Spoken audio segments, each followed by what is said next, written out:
네, 한미 양국 군 당국이 고고도 미사일 방어 체계의 주한미군 배치 작업을 시작했습니다. 이 시간 두 분의 북한 전문가 모시고 사드 배치 현재 상황에 대해서 알아보겠습니다. 네, 이인배 통일연구원 초청연구위원, 네. 양욱 한국국방안보포럼 수석연구위원 오셨습니다. 어서 오십시오. 안녕하십니까. 네. 자, 본격적으로 사드 배치가 시작이 됐다는 보도가 나오면서 상당히 좀 충격이 아니고 파급을 좀 주고 있는 것 같습니다. 최근에 이제 독수리 훈련을 하고 있는 상황에서 네. 지금 북한의 미사일 발사가 어제 발사가 됐었고요. 여기 상황에서 지금 사드 배치가 됐다는 것을 갖는 의미가 있을 것 같습니다. 어떻게 좀 봐야 될까요? 일단 좀 어제 우리 한미 연합 훈련이 시작되고 얼마 안 돼서 북한이 이제 어제 다시 그 미사일 도발을 했습니다. 이거 자체가 갖는 의미는 이제 북한이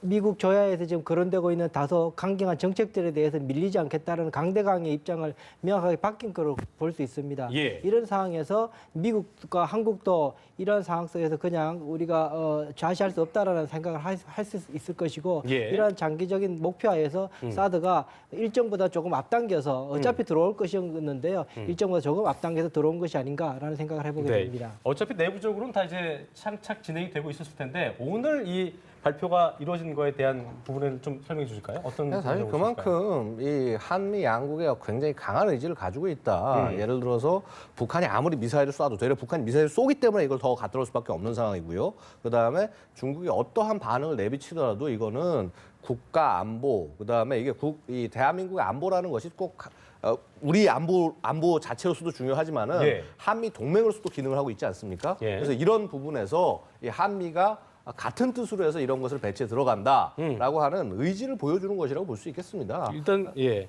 기본적으로 북한이 미사일을 쐈기 때문에 예. 그걸 배치를 좀 앞당겼다든가 예. 발표 시점을 앞당겼다든가 이렇게는 볼 수 있을까요? 뭐 사실 그렇습니다. 북한이 어제 4발을 동시에 쐈습니다. 그렇죠. 예. 그것도 그냥 미사일이 아니라 중거리 미사일에 해당하는 것이고요. 그러니까 중단거리 미사일, 그러니까 1000km 정도 날아갔으니까요. 자, 바로 이것이 사드가 요격해야 되는 대상입니다. 예. 그래서 이것을 4발씩이나 쏘면서 언제든 대한민국 전역부터 시작해서 뭐 하다못해 뭐 주일 미군기까지 다 타격할 수 있다.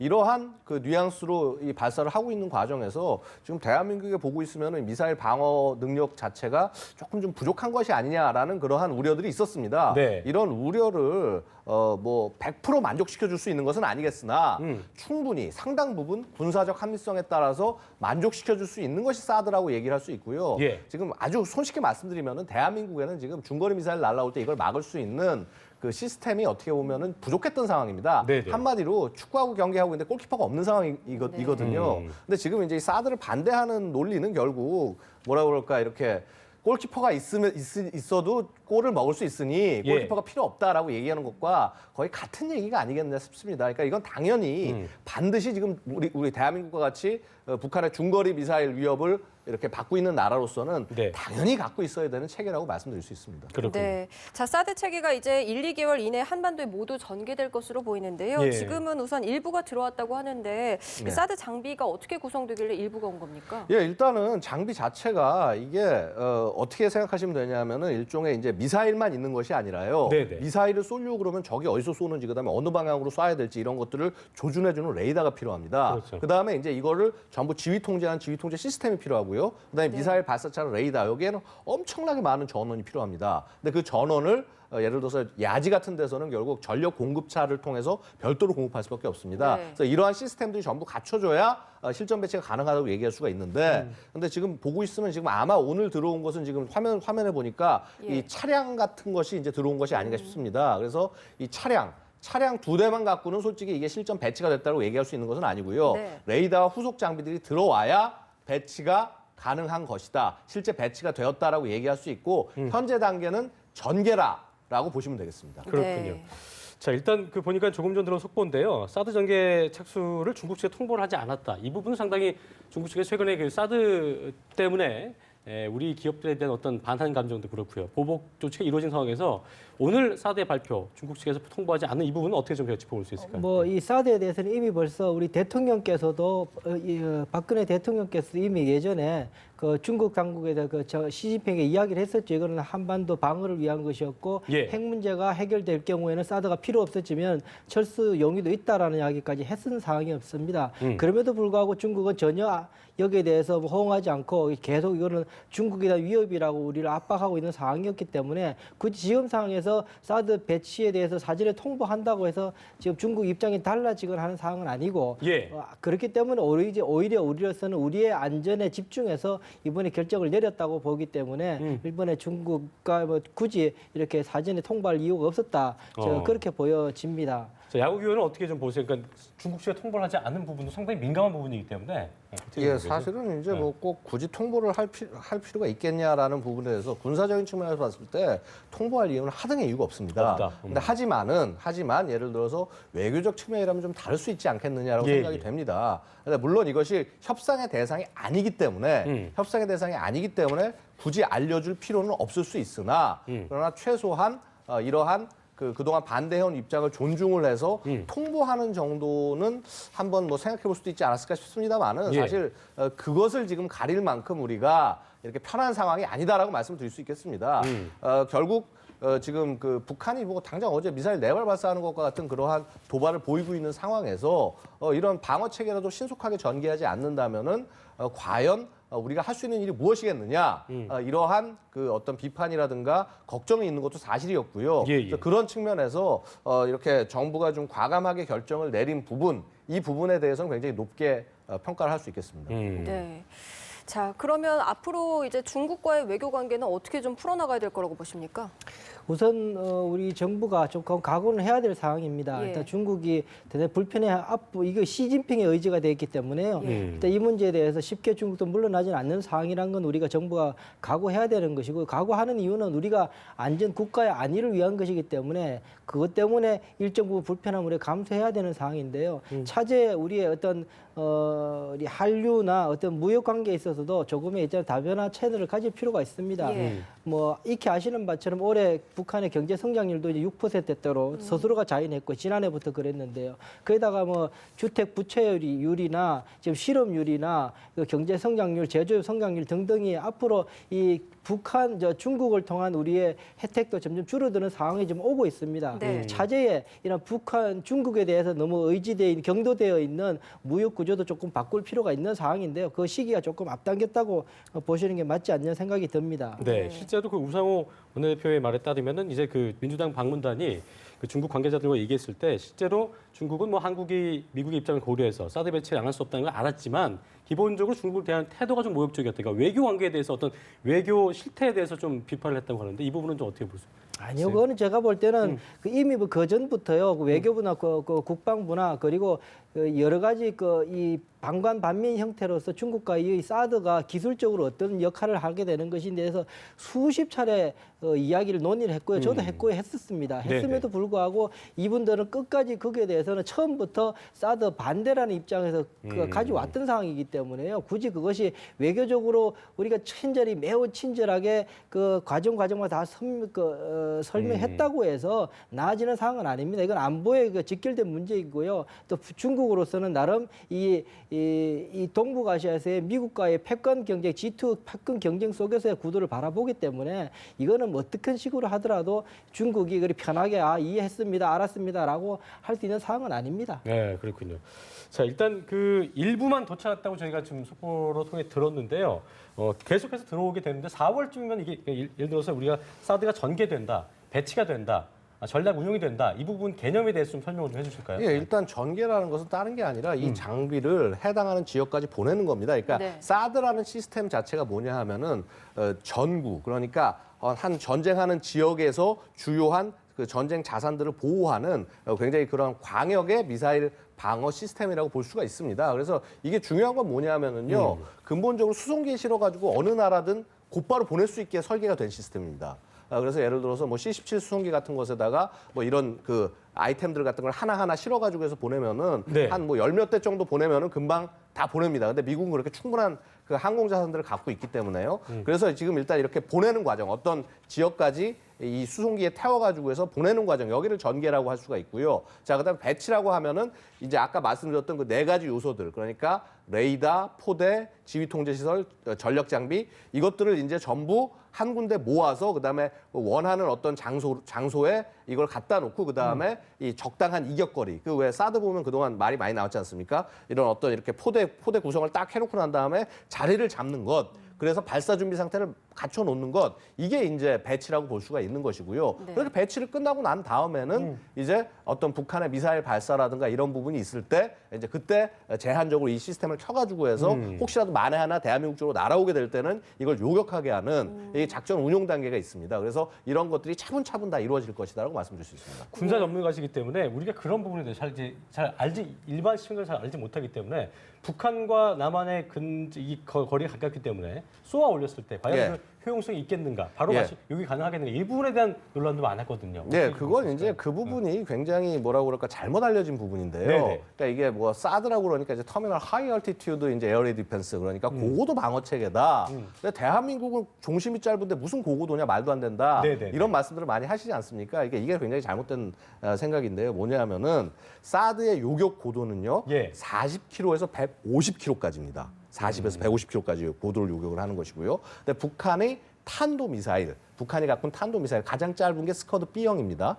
스커드 B형이 날아가는 거리가 300km를 날아갑니다. 네. 그런데 보통 이제 이번에 보시면 대략 아시겠지만 이 사거리에 한 20에서 30% 정도, 30% 정도가 고도입니다. 정점 고도.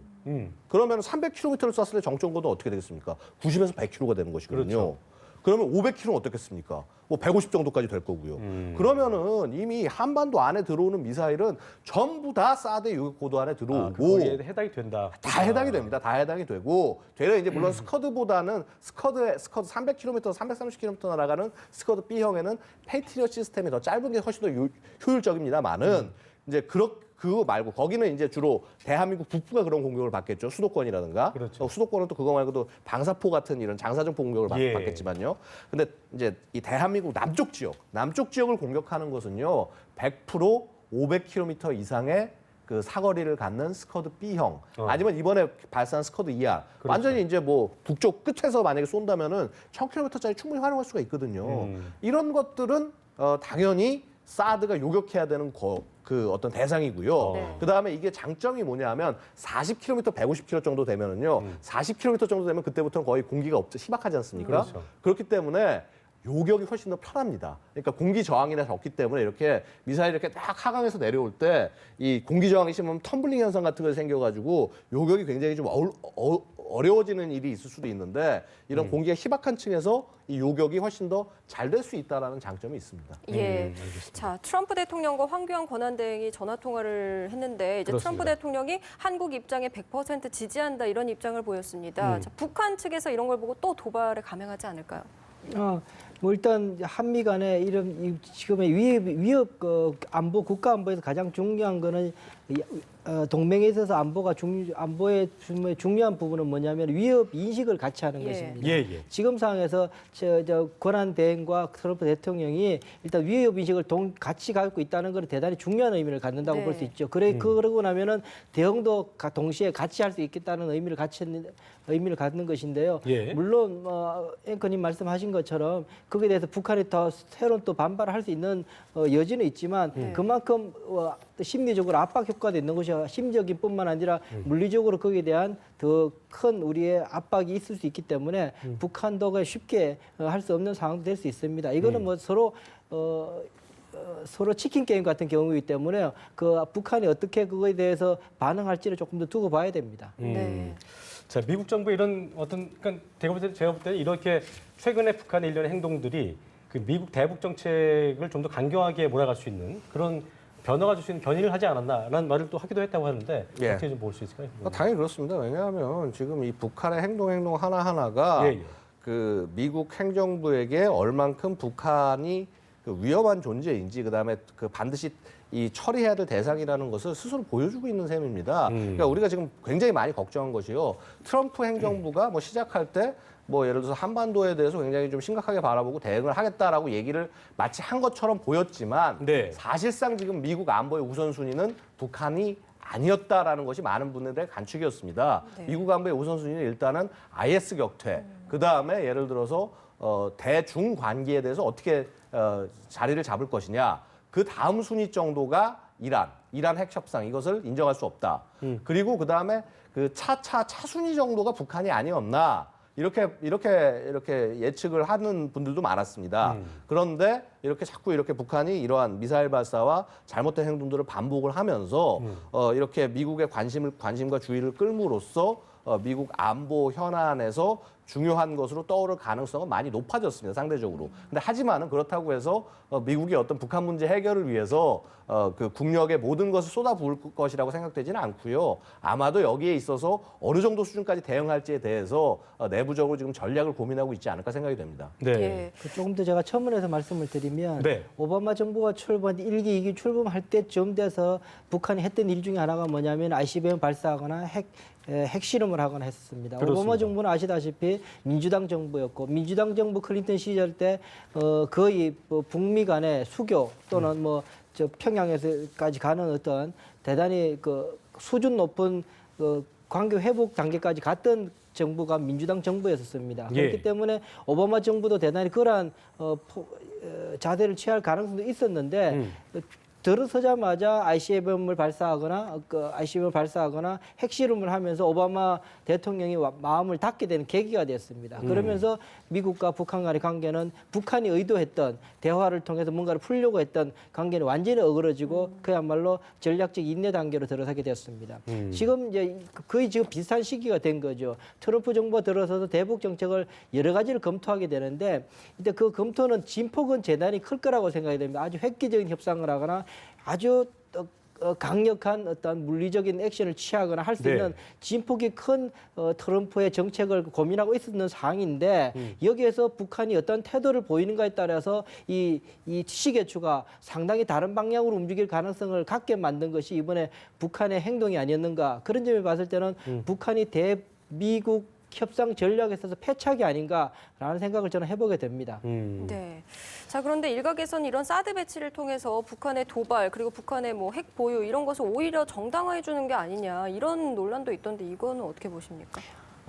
사드 배치가 핵 보유를 뭐 정당해줘 그런 건 전혀 뭐 사실은 너무 논리적으로 너무 비약돼 있는 네. 상황이고요. 우리로서는 안보의 최고의 핵심적인 가치는 어쨌든 worst case approach라고 해서 가장 최악의 상황을 가정해서 우리를 지켜내야 되는 것입니다. 네. 국민들의 생명이 걸린 문제입니다. 그렇기 때문에 할 수 있는 모든 조치를 해야 되는 것이고요. 예. 또 하나 협상론적으로 봤을 경우에는 북한의 핵을 어떻게 볼 것이냐. 그래서 외교당국에서 북한 핵을 인정하지 않는다라고 이야기하는 이유는 바로 협상론 쪽의 입장에서 그런 건데요. 안보적인 입장에서는 북의 핵을 가정하고 우리가 안보를 지켜야 되는 것인데 네. 협상론 쪽에 봤을 때 북한을 핵국가를 인정하게 되면 우리가 협상의 테이블에 앉을 수가 없습니다. 그렇기 때문에 우리 그 협상론적인 입장에서는 우리가 핵을 인정하지 않는다라고 해서 협상을 하기 위해서 국제적으로 그렇게 하는 두 가지를 볼 수 있더라고 보시면 될 겁니다. 네. 네. 이제 제가 한 가지를 좀 덧붙이자면은요, 충분히 이제 그런 기존의 입장은 제가 100% 존중을 하고 뭐 그런 방향으로 나가야 된다고 생각을 하는데 게임이 많이 달라졌습니다. 이제 북한이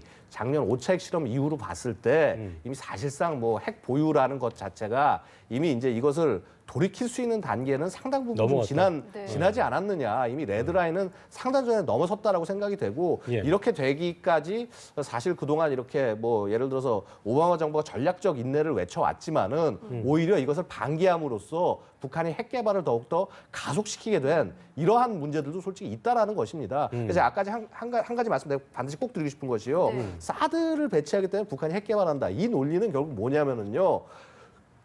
경찰이 많아서 도둑 못 지키고 경찰 숫자를 늘렸기 때문에 내가 도둑질을 더 해야겠다라는 얘기밖에 되지가 않습니다. 이거는 한 나라가 근본적으로 자기의 어떤 이 평화적 이것도 공격 무기 체계가 아니라 방어 무기 체계를 갖추는 것. 왜냐하면 상대방이 공격을 한다고 계속적으로 얘기를 하고 메시지를 보내고 예. 심지어는 그 자체가 예를 들어서 핵까지 거기에 태우기 위해서 계속적으로 실험을 하고 있는데 네. 예, 이러한 방어 대책조차 갖추지 못한다고 한다면은 나라를 지켜내는 것은 불가능하다라고 말씀을 드릴 수 있겠습니다. 그렇군요. 네.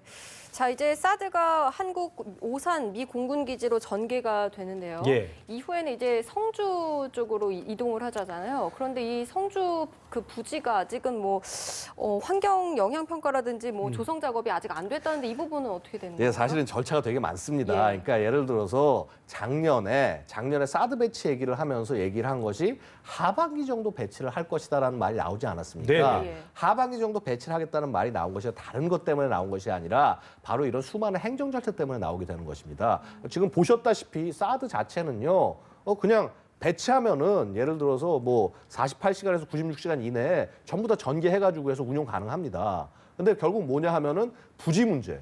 그다음에 그 부지를 예를 들어서 법적으로 쓸 수 있느냐의 문제. 전시라고 한다면 그런 것들이 하나도 신경 쓸 필요가 없겠죠. 그냥 무조건 갖다 놓고 운용을 하면 되는데 대한민국은 일단은 지금 그런 전시 상태라고 보기는 어려운 상황이고 그럼 예를 들어서 이 민간이었 땅이었다는 거를 갖다 국가에서 이제 사들여서 이거를 만들어내는데 그럼 말씀하셨다시피 뭐 예를 들어서 이제 뭐 이 군용 부지로 쓴다라는 것들도 이제 정확하게 법적으로 정해야 될 거고요. 그다음에 환경영향 평가 같은 거 해야 될 거고요. 이런 행정 절차들 때문에 사실은 사드 배치가 늦어지는 것이다라고 말씀을 드릴 수가 있습니다. 그래서 지금 당장에라도 부지만 있고 저거 한다면 배치할 수 있다라고 봅니다. 지금 사드 부지도 마찬가지로 거기가 이미 골프장인 곳이기 때문에 커다란 대형 차량 충분히 들어갈 수가 있는 상황이고요. 그러면은 포대 같은 거 거기에 갖다 놓을 수 있습니다. 물론 이제 얼만큼 평탄한 지역이 잘 있어서 거기에 미사일들을 더 갖다 놓을 수 있냐의 문제는 있을 수 있으나 현 상태로도 사실 배치하려면 배치가 불가능한 것은 아니거든요. 그래서 이러한 부분들을 좀 감안을 해서 그래서 아마 이런 배치나 이런 것에서 속도들이 조금 조절되지 않을까 생각이 됩니다. 네. 예. 어쨌든 아까 저희가 그 속보로도 보내드렸습니다만 중국의 강력한 반발이 일단 예상이 되고 있는 상황인 건데 사드 보복을 뭐 확대할 것이다 이런 예상이 나오는 상황에서 좀 시청자의 이해를 위해서 중국이 왜 우리나라의 이 사드 배치에 대해서 크게 이렇게 반응하는지 좀 이해를 쉽게 설명해 주시죠. 중국으로는 앞서 말씀드린 것처럼 우리의 안보 이익이라는 관점에서 보기보다는 미국의 이 동북아시아의 전략이라는 차원에서 네. 이 사드 배치를 지금 바라보고 있기 때문에 이런 반발이 있는 것입니다.